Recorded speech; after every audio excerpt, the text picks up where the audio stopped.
ఓం శ్రీ గణేశాయ నమః. శ్రీమాత్రే నమః. శివాయ గురవే నమః. శ్రీ విష్ణు రూపాయ నమః శివాయ. శ్రీ గురుభ్యో నమః. నారాయణం నమస్కృత్య నరం చైవ నరోత్తమం దేవీం సరస్వతీం వ్యాసం తతో జయముదీరయేత్. సచ్చిదానందరూపాయ విశ్వోత్పత్యాదిహేతవే తాపత్రయ వినాశాయ శ్రీకృష్ణాయ వయం నుమః. ప్రియ భగవద్బంధువులారా, గత 2 రోజులుగా మహాభారతంలోని ఆది పర్వంలో ఉన్నటువంటి పీఠికని మనం అనుసంధానం చేస్తున్నాం. నిన్నటి రోజున మనం శతపర్వ సంస్కృత మహాభారతం గురించి, అలాగే అష్టాదశ పర్వ ఆంధ్ర మహాభారతం గురించి చెప్పుకున్నాం. అలాగే ఆంధ్రుల ఆదికావ్యమైనటువంటి నన్నయ భారతం గురించి మాట్లాడుకున్నాం. అలాగే రాజరాజ నరేంద్రుడు కృతి శ్రోత కృతి భర్త అనేటువంటి విషయాన్ని చెప్పుకున్నాం.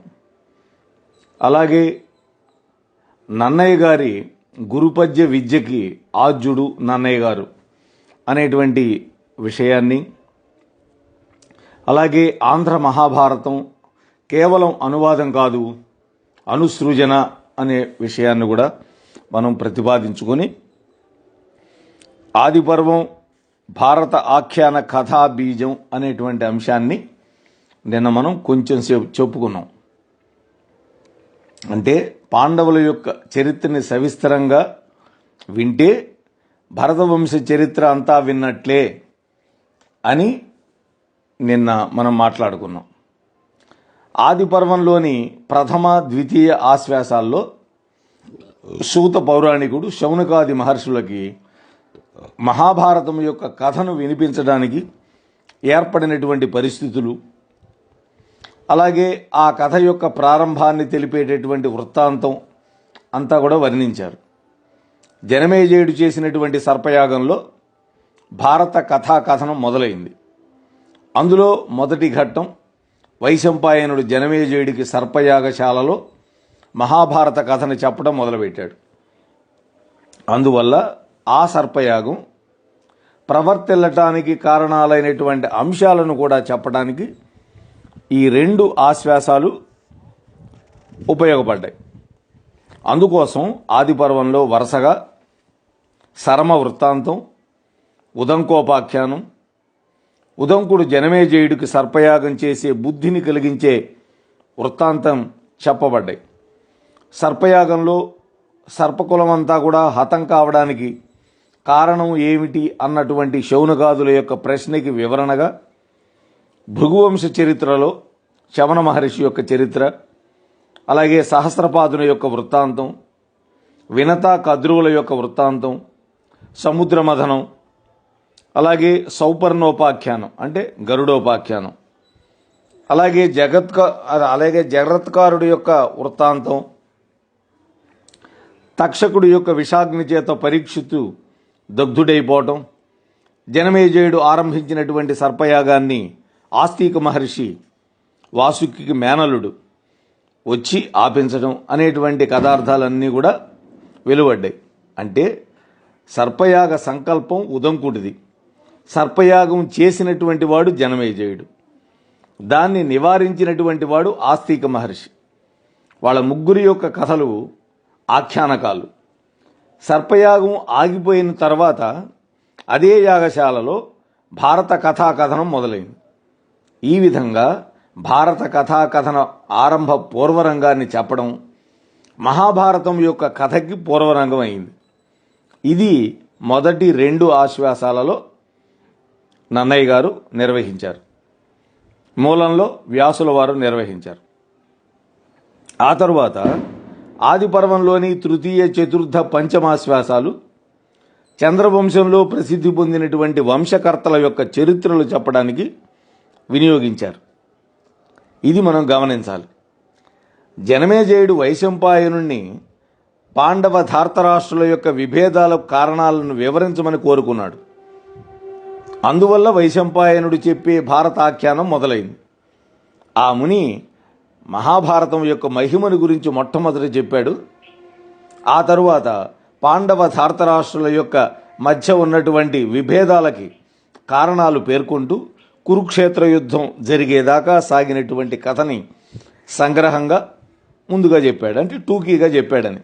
సంగ్రహంగా అంటే కురువంశంలో పుట్టినటువంటి మహావీరులందరూ కూడా దేవతల యొక్క దానవుల యొక్క అంశాల వల్ల పుట్టారని, కురుక్షేత్ర యుద్ధం దేవదానవ ప్రవృత్తుల మధ్య జరిగినటువంటి మహాసంఘర్షణని వ్యాఖ్యానించాడు.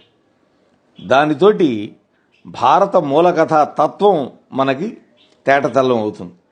ఇది కథాబీజ మూలశక్తులలో చాలా ముఖ్యమైంది. ఇక వేదవ్యాస విరచితమైనటువంటి మహాభారతం కమనీయమైనటువంటి ధర్మార్థ కామమోక్షాలకు ఉత్తమమైనటువంటి సాధన మార్గమని, శ్రోతలకి అభిమత శుభాలను కలిగించేటటువంటిదని, త్రికరణాలతో చేసినటువంటి మహాపాపాలను కూడా తొలగించగలిగేదని, సత్యవాక్ ప్రబంధమని, శతసహస్ర శ్లోక సంఖ్యా పరిమాణం కలిగింది అని,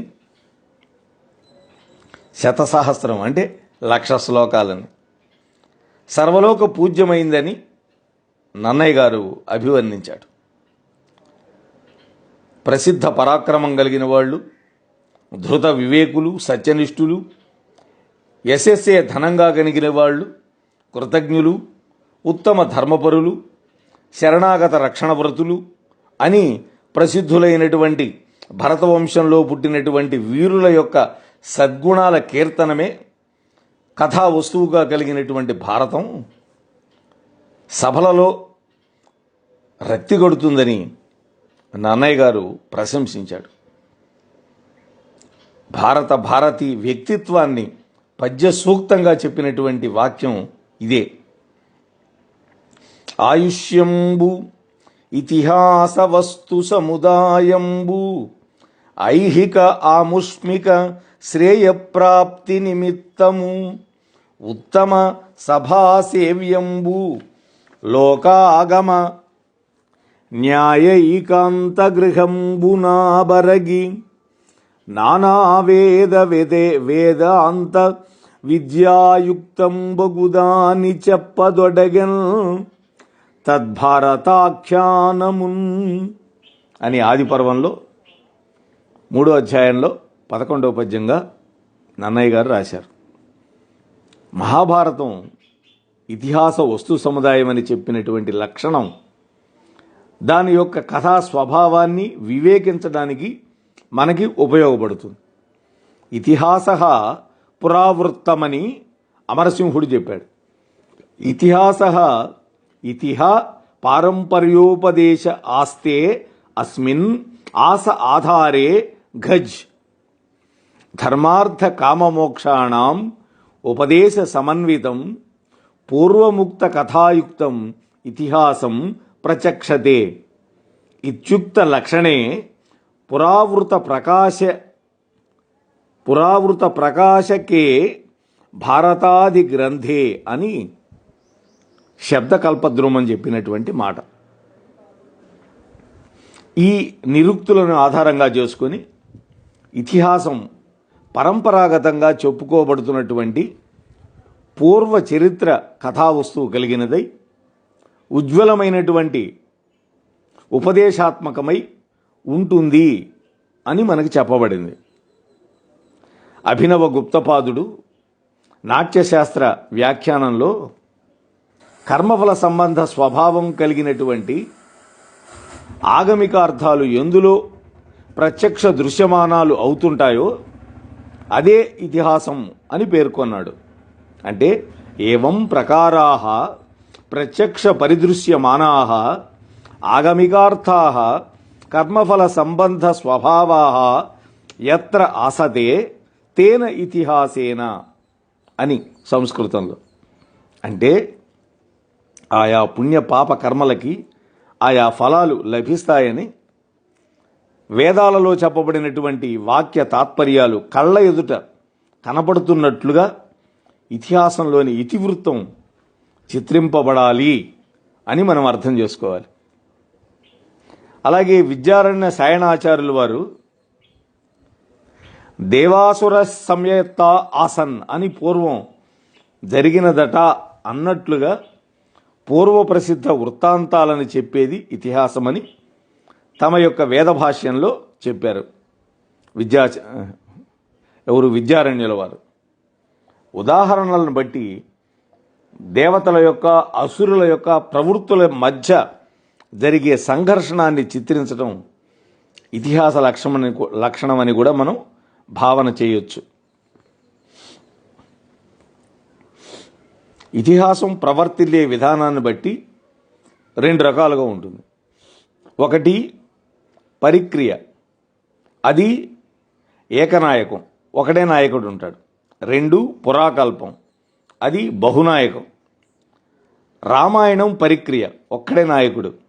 కానీ మహాభారతం పురాకల్పం అని తాత్పర్యం. రాజశేఖరుడు ఈ శబ్దాలను దార్శనికుల పరిభాష నుండి గ్రహించినట్లున్నాడు. దార్శనికులు పరిక్రియ, పురాకల్పాల దేని అర్థవాదాలుగా పేర్కొన్నాడు.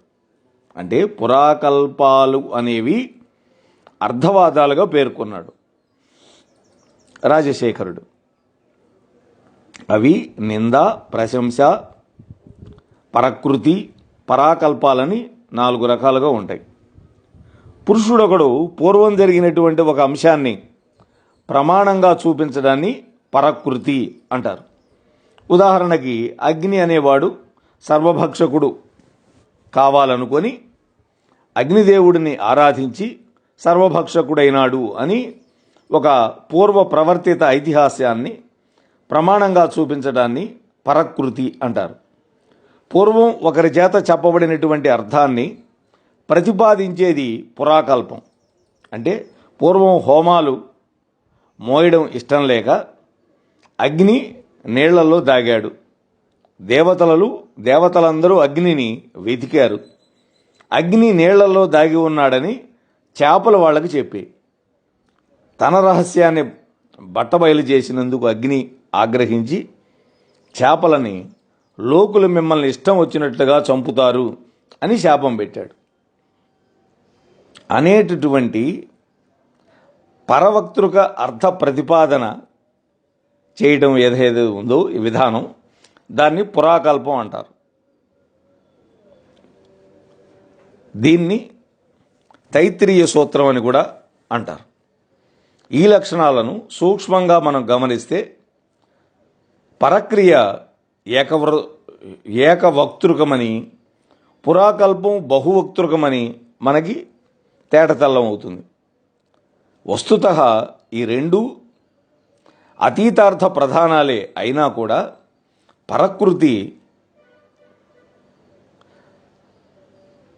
అద్యతన భూతార్థం.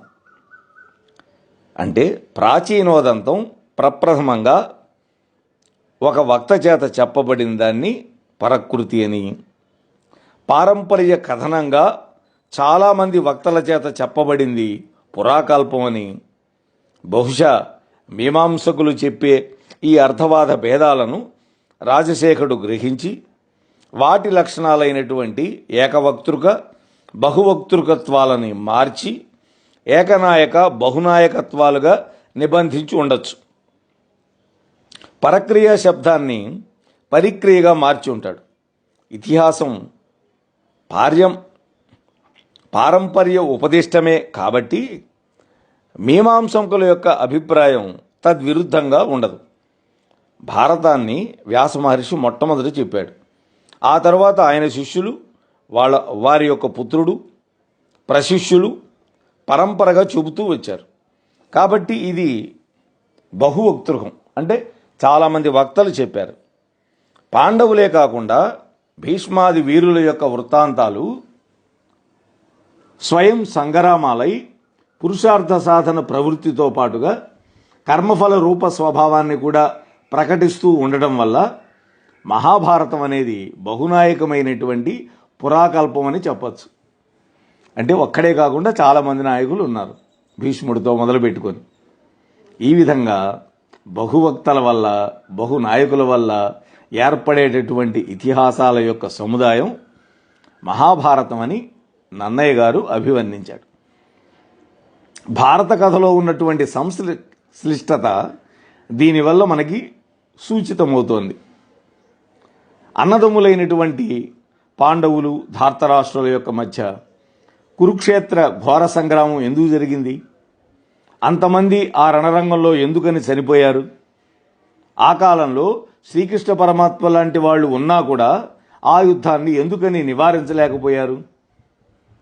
ఇటువంటి ఎన్నో ప్రశ్నలు జనమేజయుడు మనలాగానే గుప్పించాడు. దానికి వేదవ్యాసుడు చెప్పినటువంటి సమాధానాలు వైశంపాయనుడు చెప్పాలి. అందువల్ల ముందుగా వ్యాసోత్పత్తిని గురించి చెప్పి, ఆ తరువాత అంటే వ్యాసుడి యొక్క జన్మ వృత్తాంతం, ఆ తరువాత దేవదానవుల యొక్క అంశాలతో పుట్టినటువంటి భీష్మాదులను పరిచయం చేశాడు. దేవదానవ ప్రవృత్తుల యొక్క సంఘర్షణని ప్రతీకాత్మకంగా నిరూపించి చెప్పడం భారత ఇతిహాస కథా తాత్పర్యమని వైశంపాయన మహర్షి వివరించాడు. దీనితోటి పౌరవంశ వివరణకి నాందీ ప్రస్తావనలు నిర్వహించినట్లయింది. పురువంశం, పౌరవంశం అంటే అసలు కథ ఇక్కడి నుండి మొదలవుతుంది. అందులోనూ వంశకర్తల యొక్క కథలు చెప్పడం మొట్టమొదటి ఘట్టం. పాండవులు చంద్రవంశజులు అయినా కూడా చంద్రుని నుండి వంశం ఏ విధంగా విస్తరించిందో వివరంగా చెప్పడం వ్యాసుడి యొక్క తాత్పర్యం కాదు. ఆ వంశ ప్రతిష్టకు మూలకారకులైనటువంటి వంశకర్తల యొక్క ప్రశంస చేయడమే వ్యాసభారత కథా హృదయం. ఎందుకని కేవలం చంద్రుడి గురించి చెప్పడం కాదు, చంద్రవంశంలో పుట్టినటువంటి మహాత్ముల యొక్క గొప్పతనం అంతా చెప్పాడు. దాన్ని నన్నయ్య గారు ఎంతో స్పష్టంగా, ప్రసన్నంగా పేర్కొన్నాడు. ఈ పద్యం దానికి సాక్ష్యం. నిరుపమ ధర్మ మార్గ పరినిష్ఠితులై మహియల్ల కాచుచున్ పరగిన తొంటి పూరు కురుపాండు మహీషుల పేర్మిజేసి భూభరవనక్షమం బగుచు పౌరవ కౌరవ పాండవాన్వయంబు ఉరుగుణ సంపదన్ పెరిగి ఒప్పే సమస్త జగత్ ప్రసిద్ధమై. ఆదిపర్వంలో 3వ అధ్యాయంలో 88వ పద్యం. ఈ పద్యంలో వంశకర్తలు ముగ్గురే చెప్పబడ్డారు. మహాభారత కాలానికి వాళ్ళు నలుగురైనారు. భరతుడు 2వ వంశకర్తగా నన్నయ్య కూడా పేర్కొన్నాడు. ఆ నలుగురు వంశకర్తల కథలు చెప్పడం 3వ ఆశ్వాసంలో 88వ పద్యం నుండి 5వ ఆశ్వాసంలో 161వ పద్యం వరకు కొనసాగింది. వంశకర్తల చరిత్ర వర్ణించేటప్పుడు పూరు, భరతుడు, వాళ్ళ యొక్క తల్లిదండ్రుల చరిత్రలు విపులంగా చెప్పి వారి యొక్క జీవిత తత్వ ఫలాలుగా ఆ ఇద్దరినీ వర్ణించే పద్ధతిని పాటించడం ఇక్కడ విశేషం. కురుమహారాజు తపతీ సంవరణుల యొక్క కొడుకు. ఆ దంపతుల యొక్క ప్రణయగాథ పురాణ ప్రసిద్ధం. కానీ దానిని ఇందులో వివరించకుండా కురుమహారాజు వంశకర్తని, అతని పేరు మీద కురుక్షేత్రం ప్రసిద్ధమైందని మాత్రమే చెప్పి ఊరుకున్నాడు. అయితే తపతీ సంవరణుల యొక్క కథ 7వ ఆశ్వాసంలో మరొక సందర్భంలో చెప్పబడింది. 4వ వాడైనటువంటి పాండురాజు పుట్టుకకు వ్యాసుడే కారణం. పాండురాజు చరిత్రం పాండవ చరిత్రానికి పాదు వంటిది. దాన్ని ఇతిహాస కథకి పీఠంలాగా వివరంగా చెప్పడం అవసరం. అందుకనే నన్నయ్య గారు అట్లాగే చెప్పాడు. కాబట్టి అందులో ఔచిత్యం కూడా మనకి కనిపిస్తుంది. పాండుపుత్రులు, ధార్తరాష్ట్రులు హస్తినాపురంలో కలిసి ధృతరాష్ట్రుడి యొక్క మందిరంలో పెరగడాన్ని వర్ణించే ఘట్టం నుండి, అంటే 5వ ఆశ్వాసంలో 162వ పద్యం నుంచి పాండవ వృత్తాంతం మొదలై 18 పర్వాలు సాగుతుంది. ఈ కథారంభంలోనే వేదవ్యాసుడు సత్యవతీదేవికి ఏకాంతంలో చెప్పినటువంటి మాటల్లోని ఈ పద్యాలు భారత కథా తత్వసారాన్ని మనకు సూచిస్తున్నాయి. మతితలంపగ సంసారంబతి చెంచల మెండమావులట్టుల సంపత్ప్రతుతు అతి క్షణికంబులు గతకాలము మేలువచ్చు కాలము కంటే. ఇది మనకి సామెత అయిపోయింది. గతకాలము మేలువచ్చు కాలము కంటే. క్రూరులు విలుప్త ధర్మాచారులు ధృతరాష్ట్రసుతులు అసద్వృత్తులు నిష్కారణ వైరులు వీరల కారణమున నెగ్గు పుట్టు కౌరవ్యులకు దాని ధృతరాష్ట్రుండు తాన అనుభవించు అని ఒక వచనంలో చెప్పాడు. ఇక్కడ ముందు పద్యం, తర్వాత వచనం, ఒక కంద పద్యం, ఒక వచనం. ఇది ఆది పర్వంలో 5వ ఆశ్వాసంలో 159, 160 పద్యాలు, 161 గద్యం. పాండవ చరిత్రలో వేదవ్యాసుడు చెప్పదలుచుకున్నటువంటి ముఖ్యంగా 3 అంశాలు. ఒకటి, వాసుదేవస్య మహాత్మ్యం, అంటే వాసుదేవుడి యొక్క మహాత్మ్యం, వైభవం. పాండవానాంచ సత్యత, దుర్వృత్తం ధార్తరాష్ట్రాణం అనేవి. అత్యుత్కటై పుణ్యపాపై రివైహ ఫలమశ్నుతే అన్నటువంటి ఒక న్యాయం వల్ల దుర్వర్తనులైనటువంటి ధార్తరాష్ట్రులు నశించడానికి కారణం వాళ్ళు స్వయంగా చేసుకున్నటువంటి పాపకర్మ. వాటికి సాక్షి పోషకుడు ధృతరాష్ట్రుడు.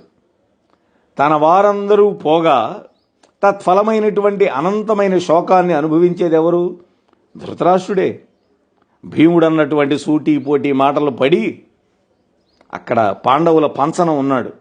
కొడుకులందరూ చచ్చిపోతే పాండవులు తమ సత్కర్మలకు ఫలాన్ని ఇహంలో పరంలో రెండిట్లో అనుభవించారు.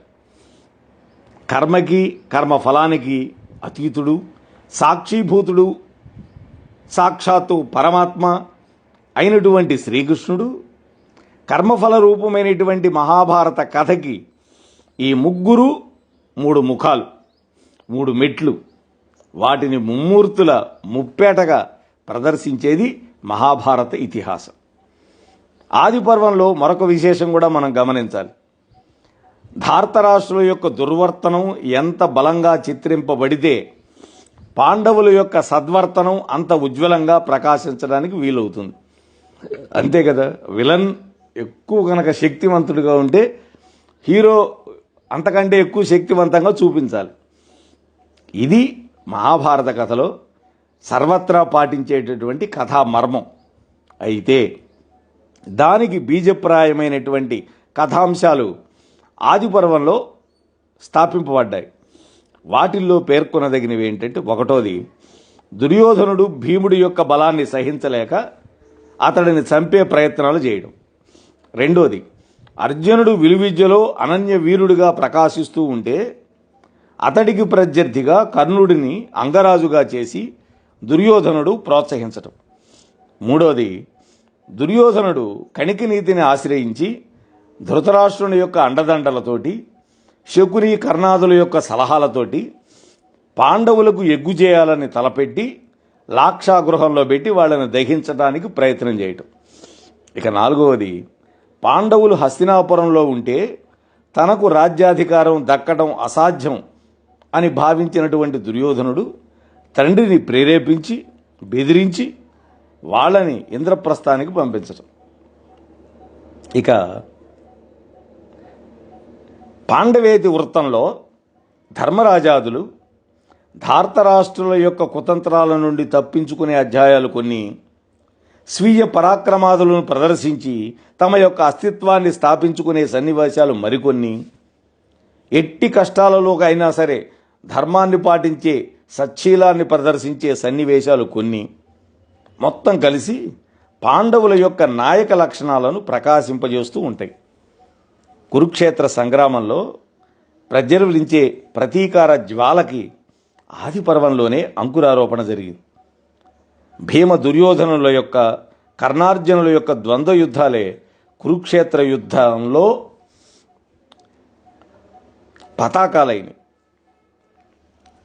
పాండవులు ధర్మానికి తలొగ్గి కష్టాలు ఓర్చుకోవడం, అజ్ఞాతంగా మారువేషాల్లో నివసించడం, శత్రువులకి అసాధ్యమైనటువంటి అస్త్రశస్త్రాలను తపస్సుతోటి కీర్తితోటి సాధించడం, అపూర్వ విజయాలతోటి స్వీయ కళ్యాణాన్ని లోక కళ్యాణాన్ని సాధించటం, శ్రీకృష్ణుడి యొక్క మైత్రి వల్ల దైవానుకూల్యాన్ని సంపాదించుకోవడం అనేటువంటి ప్రధానమైన అంశాలు ఆదిపర్వంలోనే మనకి ప్రదర్శితాలై భావి పాండవ కథా జీవితానికి ప్రాతిపదికలుగా పరిఢవిల్లుతాయి.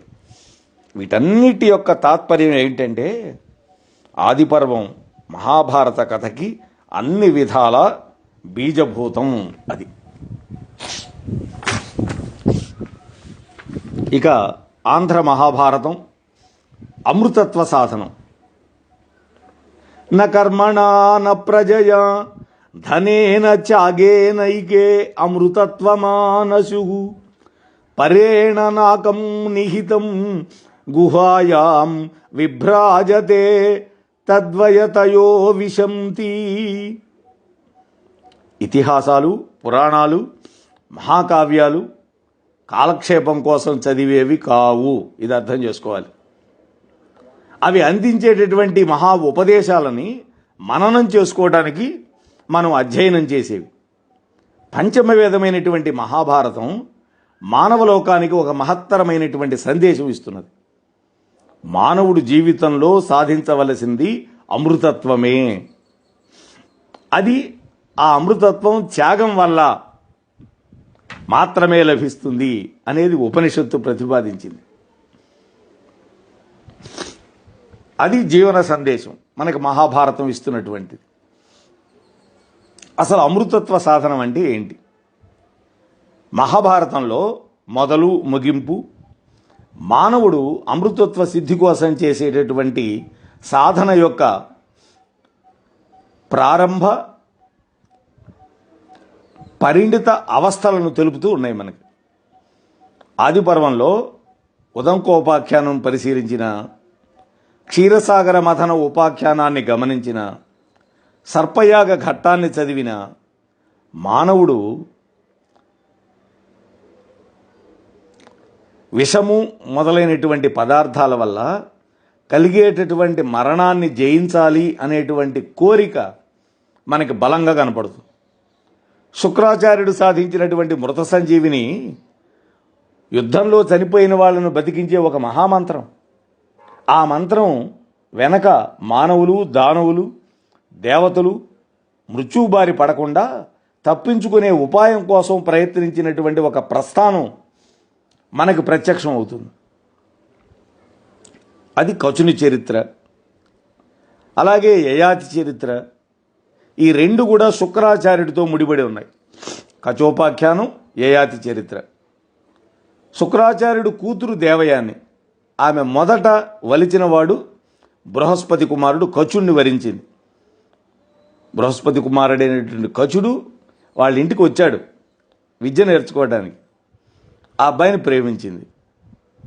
రాక్షసులు అతన్ని చంపినా బూడిద చేసి మద్యంలో కలిపి శుక్రాచార్యుడి చేత తాగించిన మృత సంజీవిని ప్రభావం వల్ల దేవయాన్ని తండ్రిని ఒప్పించి మెప్పించి బతివిలాడుకొని కచుడిని బ్రతికింపటి చేస్తుంది. మహాభారత కథకి మృత సంజీవిని ఒక మహారంభం, ఆరంభం. అది మానవుని యొక్క అమృతత్వ సాధనకి అదొక శుభారంభం. లోకంలో మరణము లేదా మృత్యువు ఒక వాస్తవంగా ఉన్నది. దేహి ప్రాణత్యాగం చేసినప్పుడు దేహం పొందే జడత్వమే మృత్యువు, అంటే చావు, అంటే కదలని స్థితి. పుట్టినటువంటి జీవి గిట్టడం సహజం. జన్మ ఎత్తినటువంటి ప్రాణి మృత్యువు పొందక తప్పదు. భగవద్గీత చెప్పింది, జాతస్య హి ధ్రువో మృత్యు. అది భీష్మపర్వంలో వస్తుంది. మానవుడు ఈ రెండింటినీ జయించాలని తీవ్రంగా ప్రయత్నం చేస్తూ వచ్చాడు. ఈ ప్రయత్నాన్ని ఆధ్యాత్మిక ప్రస్థానం అంటారు. మరణం లేకుండా ఉండే స్థితిని పొందితే దాన్ని అమరత్వం అనాలి. మోహనవాణి తెలుగు పోడ్కాస్ట్ ఛానల్ ని లైక్, షేర్, సబ్స్క్రైబ్ చేయండి. ప్రక్కనున్న గంటను మ్రోగించండి.